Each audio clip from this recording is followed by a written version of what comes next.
Ladies and gentlemen, welcome to the Gym Owners Podcast. I'm your host, Tyler Stone. Over there's John Fairbanks. How you doing, John? I'm doing excellent. Well, we're a little bit fired up today, not about politics, but about the subjects that are finally making their way to the political discussion. Things that probably matter. I won't put anything into context about everything else, but health. The health of Americans has finally made its way to the discussion. Thanks to some dead guy's kid or whatever, right? The guy, the CIA, the CIA killed this guy's dad, and now bunch of dead guys' kids. A bunch of dead guys' kids. A bunch of dead guys' kids. Anyway, RFK came out, and we're not going to touch on any of the real politics of this or that, or whether or not, honestly, I believe that the machine, the mechanisms, the candidates at hand can do any of the things they're saying on this subject. But we're going to go to the center of this problem, the American declining health crisis. And it has been probably our biggest failure, because I think it costs that does cost us more American lives than any of these fucking blunders we've had in foreign fucking wars that maybe we should not have been. I wasn't going to get political. Anyway, we spent 20 years in fucking Afghanistan and kill 1 million Iraqis. But like, while we continue to fucking absolutely get worse and worse and worse, the health of our people here, there's a lot of factors that go into America's health decline over the last, I think it's like 40 years. They're kind of calling since 1980 is the like the whatever, like the benchmark. And ever since then, it's been an absolute fucking mess. And guys, I don't know, you've seen it. I don't know. It's tough when you grow up in it, because we're just one generation, right? You just grew up, and there was, I don't know, there was some overweight people that I grew up with. But I'll tell you this, there wasn't a single person that I went to all of my middle school and elementary school and high school that ever was as fat, frankly, as a shitload of the kids that I see running around now. And I remember when I was in Europe, there was and I'm going to speak pretty candidly here, because I don't care if this offends you. I don't care. There's a type of fat person in America that doesn't exist in other countries. There's just like a level of it that's like, you've just been so gluttonous for so long. And what's sadder about that, if it's an adult, man, I understand there's a lot of things in mental health that goes into it. I coach weight loss. I get mental health. The issue is some of these kids now never had a fucking chance. And you see kids that are like the type of fat where their foreheads start to fucking droop over, and the fat hang. You see, if you're at an age where you're young and you're in middle school, elementary school, and your child's fat to the point where they have forehead fat hanging over their, Jesus Christ, man, what are you doing? And that is a thing that I never have seen in any other country. We used to, when I would travel, after spending long enough times, months, years in countries where very few people speak English, most of my conversation is not happening in English, or it's not happening at all. You almost get starved for anybody who's American, right? You're like, oh shit, I can see it. Just to say hi to someone, hey, you're American, sweet. That alone is like you're starved for that type of engagement. It's pretty easy to find Americans. Yeah, out in the wild. Pretty easy. Kind of like how a predator finds the weakest, lamest, slowest animal. That's usually what I would look for to find the American. Whether I'm in Austria, Germany, Netherlands. Around about, like, you can always spot the Americans. And so I was one of them, by the way. I was on the path to being like the biggest, fattest of the most blue collarinist, sad early death type folks you can find. And so I know the feeling, but John, we had like 2 years in a row, and they're trying to pin it on COVID, but there was like 21 and 22 where like literally we lost the life expectancy dropped by like a year, almost each year, more than that, I think. And now we're going to be the first generation that will not live as long as our parents. And from all of the advances that we've made in medical technology and all of our glorious understandings of science, here we sit. Because what is the problem with America's health? It's not knowledge. It's not the scientific knowledge that the scientific community has about health or whatever. It's implementation. Implementation is about trust. It is about informing people. It's about compassion. It's about empathy. It's about connection. And as a country, we have completely failed that altogether. This isn't just about obesity, this Make America Healthy Again initiative. It's not solely about obesity. There's a lot of factors that go involved in this. Cancer, which I do believe to be quite a bit, is environmental, right? That involves your food quality, diet a lot.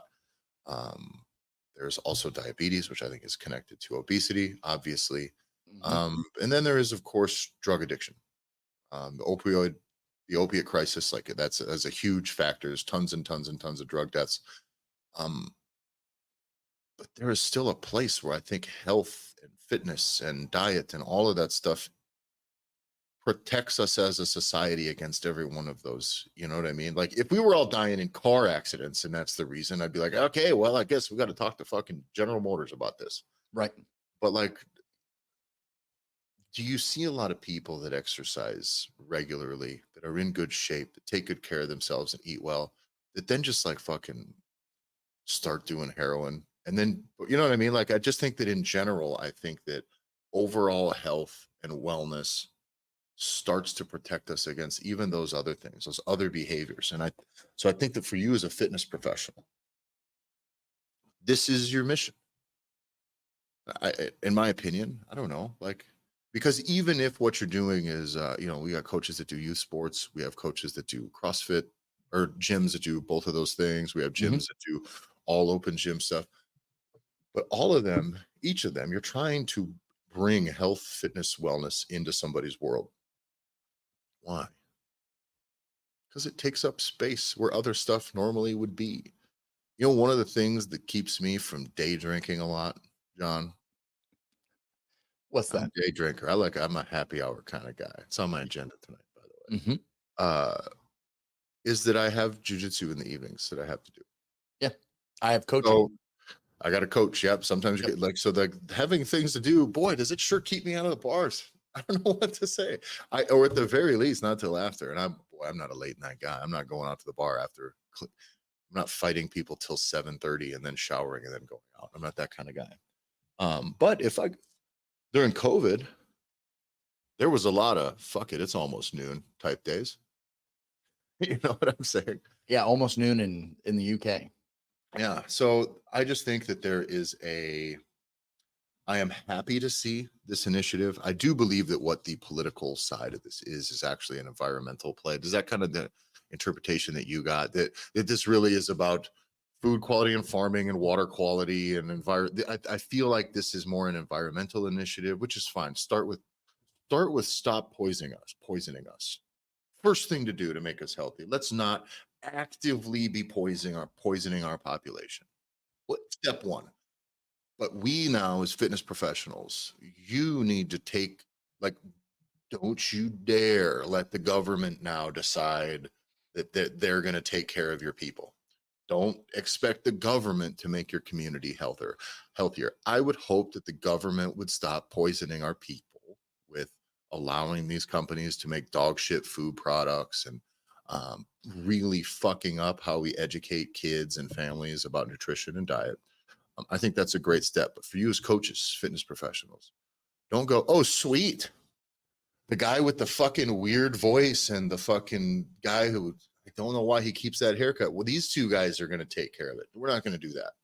Like, you cannot absolutely just let's say, thank God these guys have it covered. Okay. As a fitness professional, just understand that while they are raising awareness to the issue, I would never trust that the government's going to get this one totally right. So I like that this is a part of the discussion. Now you guys are the ones that fucking know what to do. Mhm. So do it right. Like take this ball. Now people are aware now. This is a great opportunity for you. Like the only thing that sucks is if you start parroting the make America healthy again, now you have some political connotation to it, which is whatever. Sort that out however you need to. But like health is being discussed. It will be in the spotlight. I hope to God it is. And if this is another political promise that they walk away from once the election happens, hold them accountable or start to carry that ball, move the ball forward yourself. Well, you just use it as a spark, right? To be able to pick up and run with. If you haven't picked up and ran with this yet, it's you gotta like why is the threat? Why are gyms gonna get closed? Like, what's the threat at the end of the day? It's a threat because like personal health and personal accountability is one of those last vestiges where you get to have complete and total control.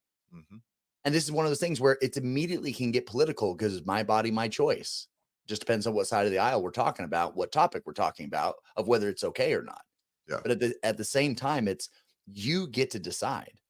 government has had its opportunity to be able to try and be the answer. Like you said, if you're waiting for the government to be able to come in and help you out, Yeah, right? what are we talking? They're They're not going to subsidize gyms. They're not going to.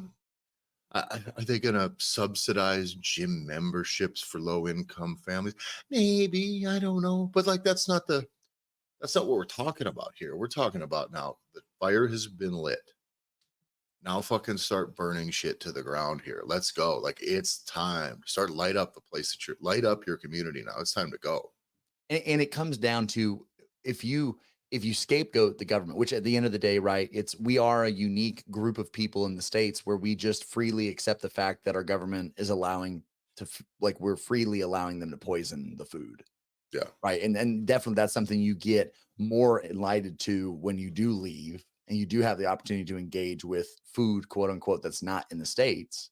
But at the same time, there's a lack of appreciation of like individual like this negligence that happens to the person where you just accept it's like, well, no, like if it's food and the government wouldn't allow us to eat it, or it wouldn't be like I get to be able to scapegoat that responsibility. And what that ends up happening is that 20% of the population dies because of the food that they're eating. All the way from, like you talked about, like from the food, like we all know the bullshit that's out there. So the idea is that we have to be taking like a significant moral responsibility as professionals that claim to be in this industry, that it's completely and totally up to us, that it's the government is successfully destroying it because of all the reasons that we know. Same reason why you're going to have the same people that make soda and the same people that make candy and make all the bullshit also are helping be able to make the pharmaceuticals. Like it's like I'm going to make you fat so you get sick, and then you can have my other company that buys the medicine, and then I have a forever spinning wheel of success. But the problem is their success is the death of is the No, death of everybody else. and I think we got here not because these listen, I love a conspiracy as much as everybody else, but I do believe we're not here because governments and these corporations are trying to kill us necessarily. I just believe that they're willing to do it if we're continuing to demand things like convenience, and that if I have a strawberry flavored drink, that it must look like a strawberry color, therefore they must put poison dye into this just for the aesthetics. Crazy thing on the dyes, and I'm not one to decide whether or not that's all that noise is real, but as far as I see, I think that's probably a pretty legitimate claim here, is that a lot of the food dyes we're using are fucking unnecessary. We can all agree on that, right? If it's just for color, what the fuck, guys? You know what I mean? Like, It needs to taste purple. yeah, it's got to taste like, it's got to look purple. It can't just taste purple. Yeah. And but then like I also believe that when we seek convenience and sweets, the things that we seek because we're uninformed or because we don't care enough for ourselves, that we are creating the demand as a society. So the demand that we're creating is dog shit food, shit quality food. We're willing to buy bullshit. I want cheap. I want as much as I can. Smother it in cheese. But I already believe the tide is turning. I believe it's been turning before this. I have more faith, I think, in what's going on in the last couple of years, um, because I think our generation was the John. Our parents were raised on mostly healthy food until they became adults. Yeah, until microwave convenience food, Yeah, right? that's really the truth. Like my parents, Right. and then we were the ones that were like, "Oh, all this convenient, easy. Oh, the food's cheaper. Hell yeah, And shit, McDonald's. McDonald's, all those things Mhm. started popping off, and this hyper processed food, and then what has happened to agriculture with the, like, oh shit, let's use we're gonna subsidize corn. Perfect. Let's put that as sugar in everything because people love sugar, Let's and feed dead the shit cows to tastes live good. cows because it's Yeah, cheaper. Soylent Green. Now there is I believe that our generation is aged to the point where there are plenty of people that are still lost, to use whatever hyperbolic terms. For They're sure. still adrift. But there are those of us who've, like, when people don't like the way they look and feel, there is an incentive for them to change it. And I think all of us have reached that age where even I coach people every day, man. Mhm. People who have reached that age, they go, I've had enough, man. I got to do better. I need to do better.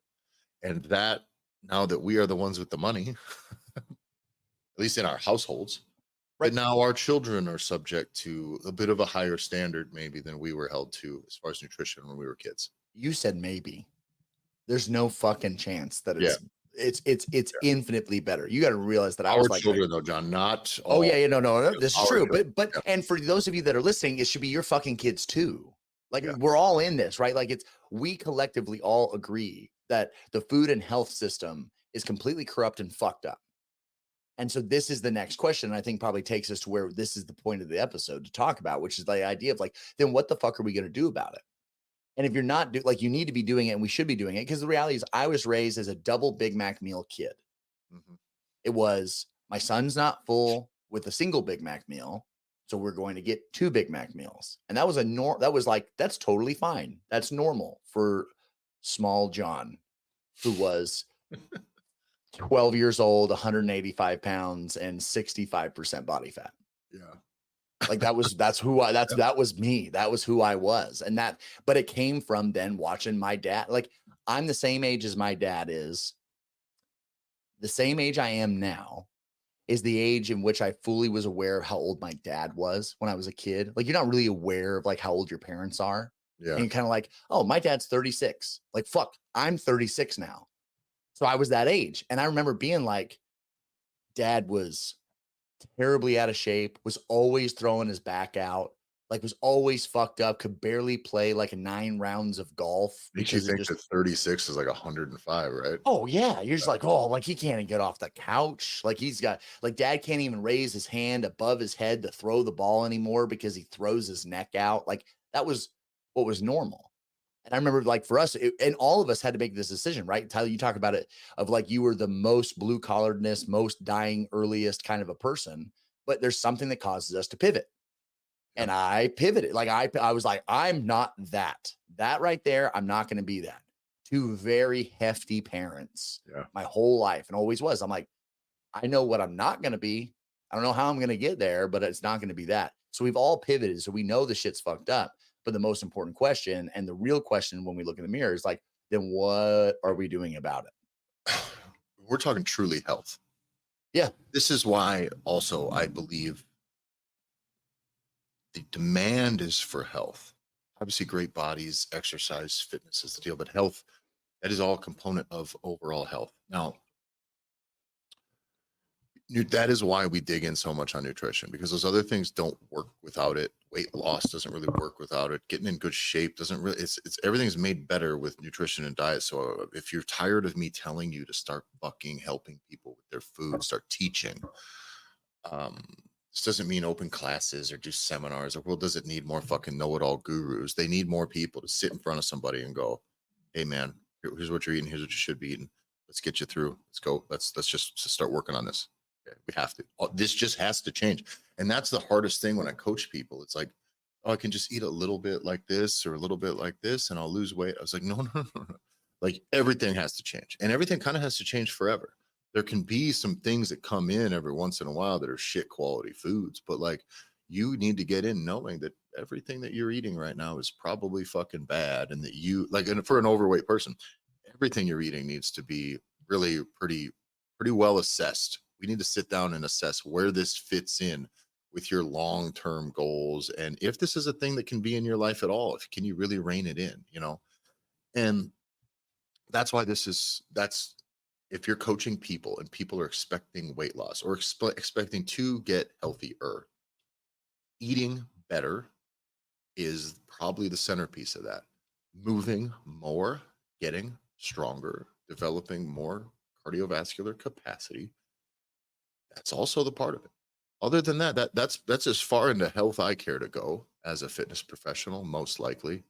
I'm not going to come here and talk about your feelings all of the time, because I do believe if you start eating better and take better care of yourself and are accountable to yourself and you accomplish difficult things, all the guru fake ass mental health shit that's out there in the fitness industry, you know what they all miss? Is it like just accomplishing hard things and being consistent and eating well and fueling yourself and reaching goals and looking better and getting that makes you feel better. not sitting in the gym, not accomplishing any of those things, and talking about fucking fake ass bullshit. Okay, so this is a spot that's going to wash out a bunch of the dorks doing fake mental health shit, mindset, fuck all that stuff. Okay, let's just start winning days. Okay, get somebody to win a day, and then they'll win the next day, and then they'll work harder, and then they accomplish things they didn't think they could accomplish. They continue to set the bar higher and higher for themselves, and they clear it over and over. Accomplishment will make you feel better because the physicality of it all reinforces it. The nutrition reinforces it. You know what doesn't? Talking about your feelings and how my shoulder hurts because it's my pec, my relationship with my father. You fucking nerds. Okay, so be real about the mental health side of this here is just worry about health and mental health. Guess what? Kind of sorts itself out. Okay, so when we're dealing with the nutrition stuff, just know that it needs to be, this is your hardest uphill battle. And this is why people that know the most information end up doing kind of a shit job of getting people from unhealthy to healthy. Correct. It's not the plan. Any plan with a calorie deficit will kind of work. What experience do they need to have to get them there? Like what experience do they need to have to get them to maybe not stay too attached to some of their bullshit? What are they willing to let go? Well, maybe they need to know that they need to let go of a lot of stuff, and your job is to make them come to that realization. The realization that maybe they're not ever actually fucking hungry, they're just bored. You know, there's a lot of realizations that someone needs to come to. I didn't say this on the podcast. Dude, I had a fucking mayonnaise meltdown the other day. For real. Like I eat so good all the time. I mean it. But like I still buy, I got teenagers, so I still buy mayonnaise by like the gallon. Because by the way, if you're still into mayonnaise, go for it. But mayonnaise by the gallon, Walmart is like 15, 19 bucks. Okay. Mayonnaise by the fucking pint or whatever is like $9. So anyway, that's the quantities in which I had mayonnaise in my house. So if I'm going to make a sandwich, John, what's a reasonable amount of mayonnaise to put on a sandwich? I'm like 3 fucking tablespoons, maybe more. I'm a sloppy sandwich eater, right? Yep. I looked at it, I was like fucking 300, 400 calories. I'm like, fuck me. That was brutal. I tried making my wife, because she's like going real strict on her stuff. So I tried to make her like tuna salad type stuff, you know. Yep. And so we got all this tuna, and I started looking at what she can have for calories. I'm like, fuck.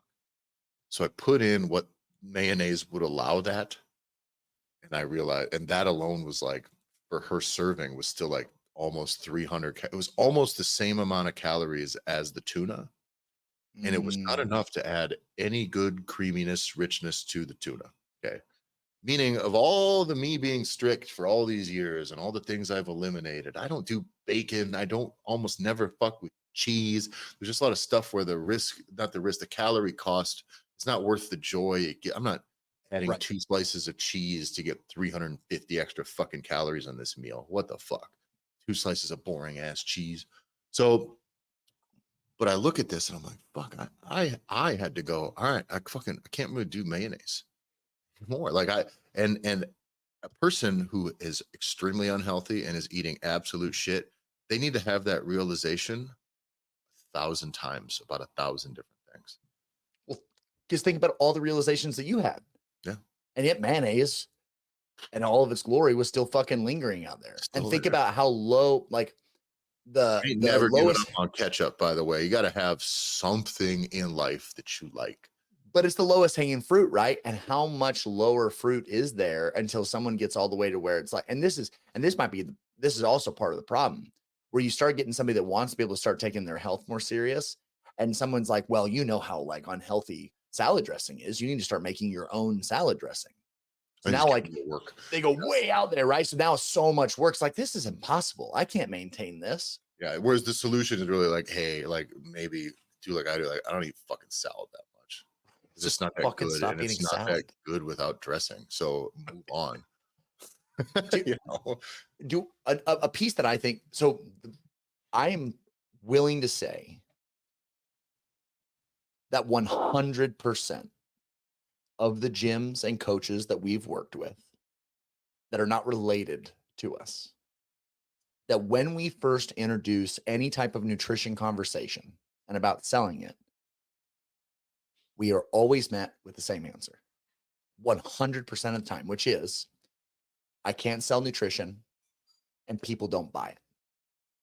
And by the way, not that they can't, that they're not allowed to. Some of There's that comes up a little bit, but usually right, I was but like, it's yeah, always don't be a fucking coward. Don't be a pussy. Just fucking, someone needs help. Someone's coming to you to lose weight, and you're gonna go, sorry, I'm not allowed to talk about. Shut up. Tell them what they should eat. Sell a thing for them. I don't care. I have never, ever, ever even seen a cease and desist ever from anyone that we've ever worked with. And I would love for you to get one, because then you can just cease and desist and then just pay a fucking RDN a commission to sign the bottom of the shit that you do, and then you continue to do it and you're fucking covered. but But I the think idea that they can't sell it, they're not trying to sell it. They're anytime one of these gyms, John, actually does what we, it's not about being slick, it's about actually having the conversation that matters in front of the person who it should matter to. And if people are coming to your gym thinking, I can just exercise and then I'll lose all this weight, I don't need to change how I eat, you're already fucking up the expectation. Because the expectation is we're going to outwork whatever it is you're eating. No, the fuck you are not. Absolutely not. So when they come in, the first thing they need to hear if they're looking to lose weight, all right, so we're going to have to address what you're eating. That is the most important component in weight loss. Here's what you're going to have to do. I tell people not even day one, pre-day one, when someone asks me if what I charge or whatever, my first question is, well, what are you looking to accomplish? It's almost always weight loss, because it's just what it is. I mean, there's other goals for younger athletes, but it's almost always weight loss. Mhm. So the first thing I say is, well, nutrition is the most important component. I have nutrition only program. You can just fix the diet. You will lose weight. That's the cheapest, most affordable, most accessible route. You'll have accountability, yada, yada, yada. Second one is nutrition and workouts. By the way, both of these are remote. All of these. You do nutrition and workouts. You'll know what to do in the gym and what to eat, and I'll hold you accountable to both. Third one, nutrition and dealing with me one-on-one. As far as most in-person expensive. personal training, the most expensive. Mhm. The reason that is presented that way, or at least that those are the three options, is did you notice that every single one of them includes nutrition and not all of them include exercise? Why is that? Because it fucking matters the most. And if they say, well, I don't really want to feel, I have told people, no. I've told people that don't want to do the nutrition, that I don't want to fix it or whatever. I said, okay, well, then I'm not going to do this. And it's not about selling you the thing. I've told many people, if you have a nutrition plan that you want to be accountable to, as your coach, I'll talk to you about it and talk you through it. I won't charge you for the plan if you have a plan, but you will not continue to wander aimlessly in the fucking dark, eating whatever it is you think, eating all of the things that have got you here. Mhm. And then, or even worse, then thinking you're making changes, but using only the knowledge that you had that got you here. It's like you need to learn, you need to change the things that you eat. Start here. You set that expectation as a business. Do you know how much nutrition you're going to sell? I sell nutrition to 100% of my clients, 100% without exception. We talk to gyms all the Yeah, time we do that don't even offer it. A 0% closure rate on adding nutrition. This isn't about Correct. money. This is about your shit working. And we have people that do not even offer it. And what a fucking shame. Yeah, and I think it has to come down to whatever your baggage is that you personally have with this. Yeah. It has to be. You are introducing baggage, and that's really why you and you said an important thing that I don't want to gloss over. You said try. They don't even try to sell it. And I can tell you, all of you, with 100% confidence that if there's anything that's inside your business that you are wanting to be able to do and you haven't been able to do it, you haven't fucking tried. And this is not like I tried it this one time, I sent out this thing, it didn't work. So it obviously, like, our people just don't like it. It's no. That's not what it means to try. So if you are trying to do something, it means you are actively doing something. You are taking the steps, multiple steps, to be able to get this implemented. And if it's not important enough to you, you give up on it. But if this is something that you want to do, you can do it. But I think I know that it's hard, and I know that it's got baggage, and I know that you're too fucking smart for your own goddamn good. So you nerd it the fuck up and cause yourself to talk to people about creating their own fucking homemade. Have you tried homemade mayonnaise? Get fucked. That is Dude, shit is the worst on the I goddamn planet. have tried and never got it right ever. No. Not at all. And it's never even passable. Somehow it's chalky. I've tried every oil. I've spent and by the way, then it gets to the point, John. By the way, homemade mayonnaise, not less calories than regular mayonnaise. It's still just oil. Correct. So like if you get to the point where if your thing is about giving people more food chores, it's gonna make it harder because they're already implementing new habits. They're already like changing the things that you do. Getting someone to change the things that they do is a part of it. Yep. Giving them some extra things to do is also a part of it. You're gonna have to start exercising. Maybe you're gonna have to not give in to convenience food all the time. You know what I mean? Maybe because you're a little hungry on the road, you don't get to stop at a gas station. Maybe because you're in a hurry, you don't get to grab fucking Little Caesars on the way home. Like there is already enough extra that's going on with them avoiding the convenience that you cannot just also go, and the only way that you can do this is by making your own everything. That's not how it's gonna, like, that can't be the linchpin of your program is now we're all trad wives making everything from scratch. Okay. You just have to, everybody shops, fix how they shop, you'll fix how they eat, and then you can go from there and they can start to replace, then they can start to do this simple one thing at a time replacement system. Joel Salatin is known as the lunatic farmer. His farm is just down the road from where I live. Isn't that kind of wild that like he's like pretty big and it's like right, it's like in your county, right? I've sat with him on his front porch in his rocking chair and got to just pick his brain and chat. Like and so it's crazy, right? So you look it up, right? He's on fucking Rogan. He's been on multiple times. This is a guy of regenerative farming. Like he's one of the leading experts of it, like in the world. Anyway, he has a phrase that he shared, and it's in one of his books as well. And it calls, you can be a nudist or you can be a Buddhist, but you can't be a nudist Buddhist. and he goes to explain, and this is where he actually was explaining the rationale, because fucking tryhards come up to him. He sells hybrid chickens to all local. He controls the local market, and he's regenerative farming. So why doesn't he have heritage birds? We're going way deep on chickens right now. Okay. Right? How do we have people that are not? What's the difference? Heritage bird. That's what I'm about to explain. So a heritage bird is going to be a bird that has not been modified genetically. It's a true bird, right? You can get heritage turkeys, rock, right? Like code for chickens with small breasts. That's what that sounds like. That's exactly what it is. And a lower chance of surviving. And also, this is what he said.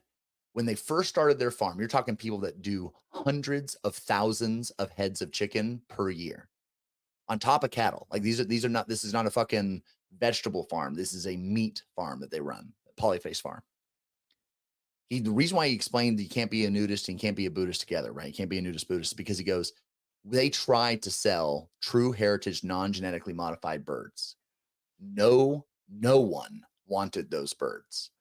If you've ever handled chickens and you've plucked them and you've done it, if you handle a bird that has not been modified, it's not a hybrid bird. It's not like that cross that exists. Their breasts are tiny and they're non-existent. Nothing like what you see at the store.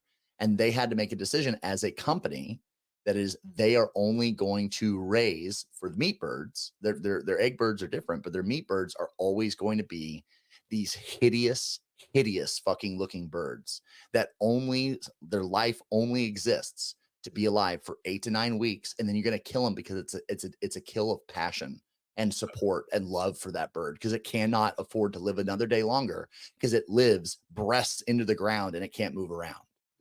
And he said the reason why is because you cannot operate a business. No one will buy it. And it sucks. Nobody wants these tiny ass chickens. I think the moral of this entire thing, John, here is that big pecs do in fact cash checks. 150%. That's exactly what I need all of you to take away from this. And maybe an alternative thing to take away from it as well is the idea that you in your shit, when you're talking about nutrition, you can't be, and this was his point as well, where was the idea where it's, if you want to be able to get somebody on the track to start focusing on what they're eating, because his big thing is like, you can have chickens, you can do all this own thing yourselves. But you're not going to take somebody that lives in the city and convince them that if you have a cat, it's as much work to own a couple of chickens. It's too far of a bridge to be able to bridge over that gap. But you can get people to think about eating healthier. But it doesn't mean, well, I can't. It's too expensive. The organic, no, just fucking start buying your food at the grocery store and don't worry about it. Stop eating out. And once you get them into the grocery store, then we have the next gap to hurdle, which is maybe start thinking about organic. Maybe start thinking about buying the cheapest shit possible and you inch people along on their own journey, because you're not going to be able to be as insane as this motherfucker is, which is he has a larder and he doesn't go to the store. They don't go to the grocery store for fucking anything. Well, you don't get to start there. But Yeah, the that's a problem bridge is too far for most people. it is. But the problem is we do not take this mentality because we are so firmly up our own ass with how smart we are, with being able to express how scientific we are, that we understand what liposomes are and lipids and get fucked and all those things. And what you do is when you talk to a normal human, because this is where it really made me think about it when you said, Tyler, which is don't stop at Little Caesars for the crazy bread, which has only gotten smaller. It's so depressing how big it used to be, and now it's French like this. fries now. Yeah. But that's where most people need to stop. And this was really in the early days too, when I was working with you, and we were like really kind of honing and sharpening this process for dudes that are middle-aged dads that are tired of this dad body concept, where it's like you're not going to get them to stop drinking beer. You're just going to move them to light beer, or maybe move them to liquor instead and hope that they don't have a And problem. then we address the frequency, and then maybe my best bad coach advice: fast up until then. Right. 'Cause you know why? You're not going to have the calories in your It's stomach harder, baby. before you save that. 2, you're not going to go drink 17 beers. You're going to drink 9, and in the end, maybe that's a net gain calories wise. Now, I do think on the subject of the food stuff is also being the best. Like, I fully believe if I laid out the macros that somebody needed to eat, literally calories, carbs, protein, fats, the ratios, all of those in quantities were dialed in completely, John. And the person followed it, no matter who it was, they would get the results if they followed it. Really, really would. I truly believe that the science does work that way. Humans don't. Meaning, the best laid plans of mice and men, man. Like, there is no fucking way. This is the problem with a lot of the macro coaching stuff, is if you're not also prepared as the coach to deal with the habits and the lies and the preconceived notions, and build a system so that these people will actually do it, build a system that can rein them back in when they fall out, like you're completely missing the point. Because I eat less, move more. It fucking works. Eat fewer calories. But every time I see Dr. Mike Israetel get on there and go, it's just calories, the reason it's the calorie deficit, we all know this. Everybody knows this. Get people to do this. Correct. And I know they get plenty of people to do it. But I feel like if they're dealing with, if his and his plans are in front of a bunch of people who have never really made an attempt at this before, there's too much.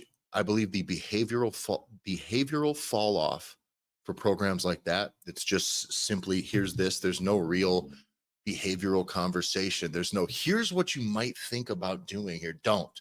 Or here's how you're going to feel with this. Don't fuck this up. A lot of times when people do this happens. So avoid that. You have to prepare. This is expectations. And I don't see much expectations from a list of just protein, fat, carbs, calories, protein, fat. Because then it turns into, you can have pizza as long as it's below your calories. Yes. But a person who has enough pizza to be below their macros and keep their calories low is going to be fucking hungry. Like, it's low satiety food, whatever the fuck. It's not going to satisfy them very much. I ain't the science guy. Yeah. But like, from a behavioral standpoint, like, if I eat 1,100 calories of pizza, that's Easily. like 2 slices. Mhm. Half. Okay. And then I didn't get enough protein in. So maybe I'll have just protein shakes, but I still get in my calories and my protein and whatever. Somehow it all works out. But there's not enough in me. And the next day or the next day or the next day, I break and you never hear from me again. And I walk away from the plan. So the people slinging just the macros without any behavioral conversation, without trust, without real accountability, I think they miss the real purpose. because every plan that's out there works. Your job as a coach is to coach. It's to be there, to take them from where they are to where they want to be, not to lay the plan out. Otherwise, you know what you're doing? If you just lay out the plan and say, go there, you're just a guy giving directions, man. And I don't know what to say. There's not a lot of value in that to me. You're just, there's maps out there, dude. Taking me from here to there is a service. Telling me that it's that way, geez, thanks, bud. Yep. So I think that that's where, as an industry, I think we miss a lot. In And regards to the larger health conversation, John, go ahead. well, it's if we know by metric sake, right, based off of, and we've talked about this before, but if we know that if 78%, right, according to Crunch Fitness franchise, if 78% of Americans don't belong to a gym, so let's say that that's true. So we're saying 8 out of 10 Americans don't belong to a gym in general. If they don't belong to a gym, then what that tells us is that if you have to have joined your cult at your gym in order to be able to unlock your super smart food weighing macro bullshit, you are telling me that you are only actually trying to help 2 out of every 10 people that live in your community. Yep. And that is where, for me, the problem lies, where if this was working, what your gym does ends up on the Today Show, but it fucking doesn't. What does end up on the Today Show is equally not awesome. The reality is that these fad yo-yo type fucking diets that everyone has tried, everyone fails at, because it ends up being their one little dork thing, whether it's going to be, I'm only going to bathe everything in cheese and bacon and I'm going to lose weight, or if it's going to be, I'm only going to be vegetarian, I'm only going to be vegan, whatever these things are, you are missing the fact that you are only going to speak to only that small percentage. So if we were doing this the right way, more people would be losing weight instead of more people dying. And that's where we know it's the hardest thing that you have to train people from as an athletic coach, talk to athletes, and usually not even like fitness, weightlifting athletes. I'm talking like sports. The hardest thing to learn as an athlete is that you can do your best and it still is not going to be good enough. Yeah. And that's a really hard fucking lesson to learn, but you have to be willing to say, and if you have the right mindset, you can say, there's always someone else that's working harder than me right now. I think I'm working as hard as I can. And the fact is, I'm not. And if you play sports at a high enough level, you eventually meet those motherfuckers that are just more gifted than you. They did work harder than you. And you probably I worked really fucking hard, but I came across a lot of fucking dudes that it didn't fucking matter how hard I was going to try. I was losing. We do not have enough humility within this. We do not have enough humility within what we do to look back and say, is what I'm doing good enough? Yeah. Because if we did, we'd step back and say, how can we make this better? How can we improve it? Instead, what do we love to do? We love to blame the client. Yeah, by the way, we'll either blame the client or we blame society. And this is the thing that you and I are not doing here, right? We're not going, right. I mean, we're like, yeah, the government's poisoning the people, but like people can be informed around that. And then we shift that demand and things change.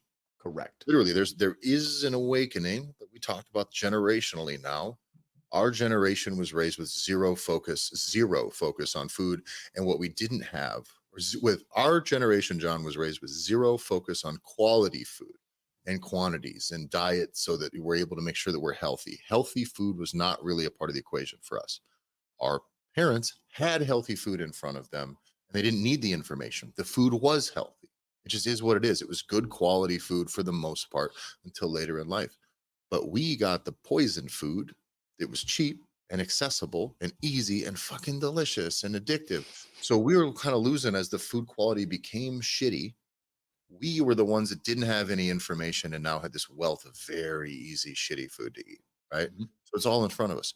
That's changing now. And because of this now, the demand is shifting. I see hope even from fucking Walmart, John. You know, my number one favorite new brand recently is Walmart's launched a new, like just a couple months ago, Better Goods brand. Oh, sure. And I don't know if you've seen it or whatever, but like it's essentially like chef inspired, like really, really flavorful, new, not just the same old boring shit.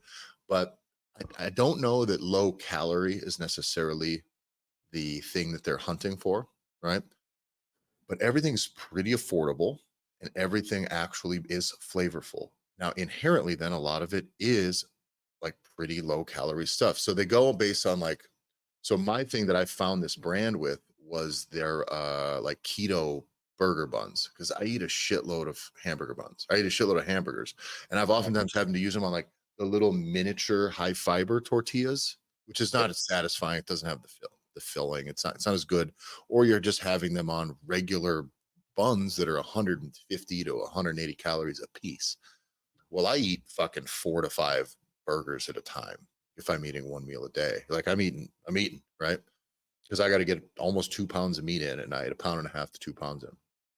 So I can't afford those calories of all those buns. I just couldn't. So then I'm eating less burgers. I'm eating more shit I don't like, or I'm having to just enjoy them less.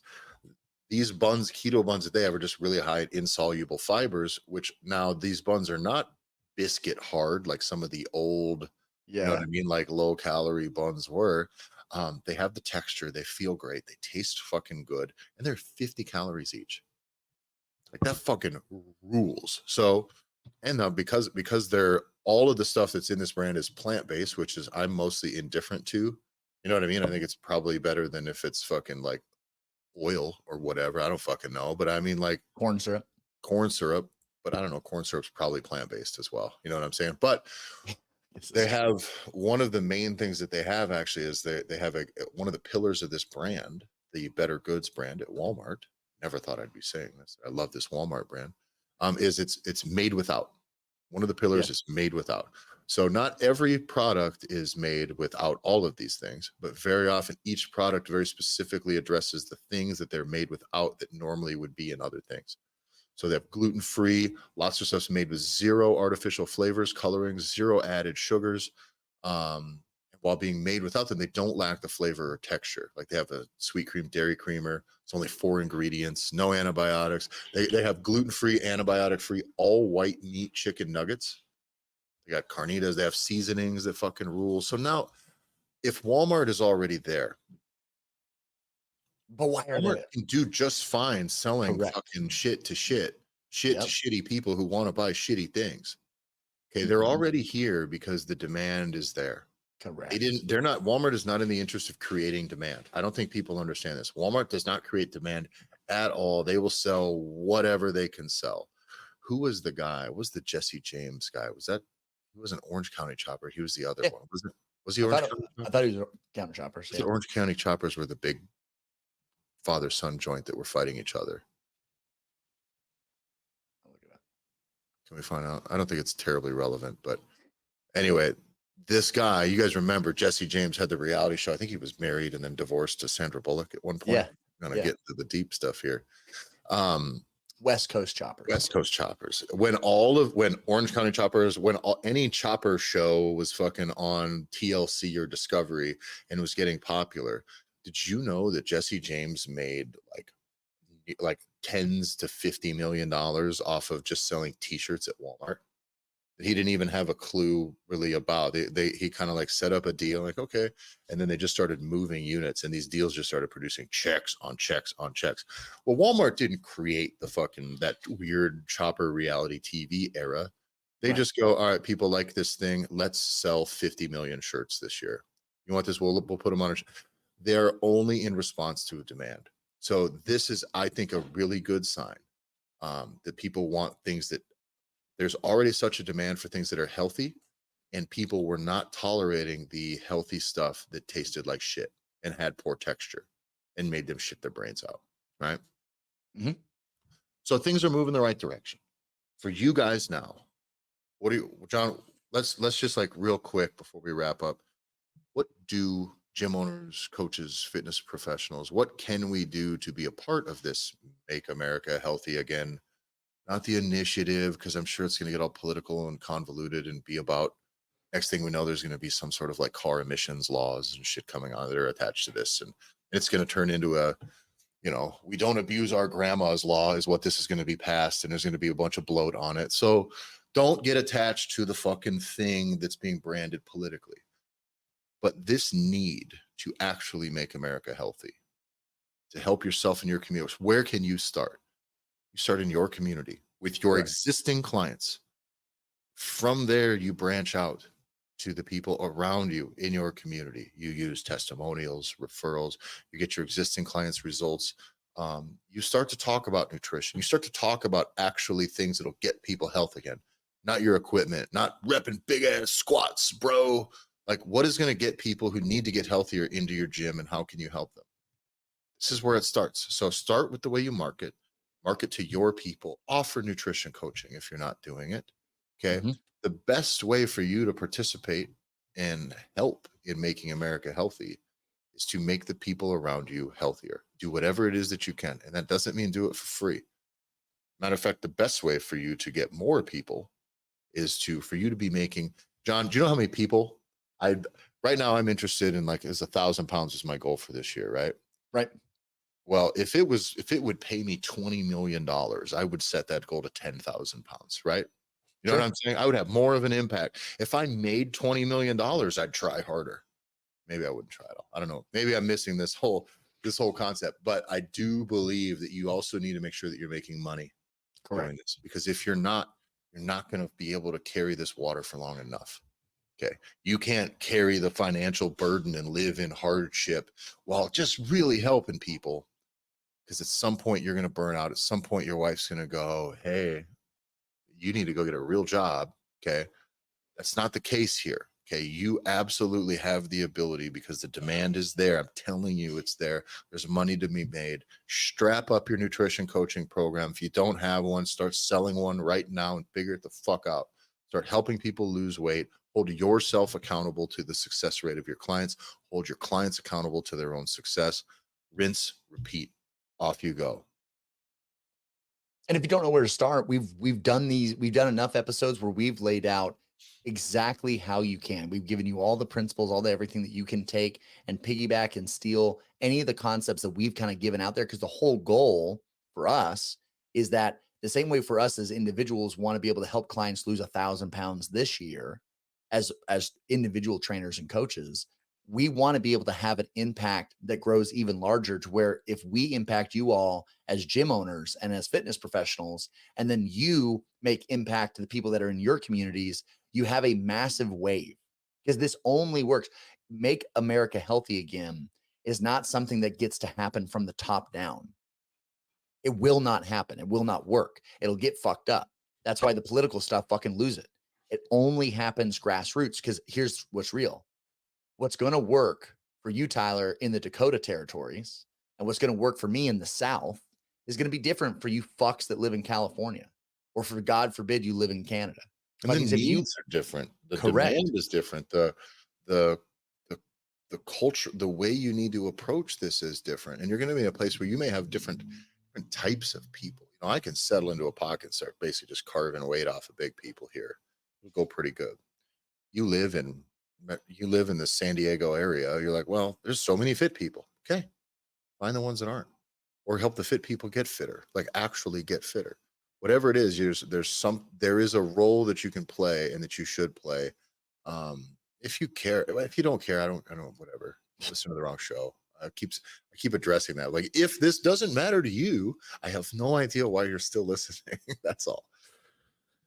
And if you want to work with us directly, okay, we help gym owners implement this stuff. We do some discovery calls. You got to pay for them, but we do discovery calls. We can go through and we'll talk about your gym, specifically where you sit. We kind of get a lay of the land, and we give you a little bit of a roadmap for what your next steps are, execution plans. That's kind of our entry level before you start working with us. We need that information before we decide. Oftentimes we'll have these conversations. The worst thing is we have conversations, and sometimes we find that the gym owner is one of the ones that's not interested, and it's just like, well, how do I get 500 more people here? Well, I don't care. And I don't have that conversation for free for that reason. So if you're dialed in and you want to actually make an impact, and you're going to do the things that it takes to make you successful, your clients successful, make yourself a shitload of money in the process while growing your business, Send John or I a message on the Instagram. That's at the Gym Owners Podcast on Instagram, or me at Tyler F and Stone, Tyler EFF I and Stone. John is at JBanksFL. Or message us at thedudes@hackyourgym.com. That's the right one, right? Yeah, it's either that or your mom. Yeah. I always feel bad throwing that one out there. My mom's a nice lady. What's your mom? No, it's your mom, not my mom. Your mom. Your mom. Your mom. All right. HackYourGym.com. All right. Thanks for listening, everybody. We'll see you next week.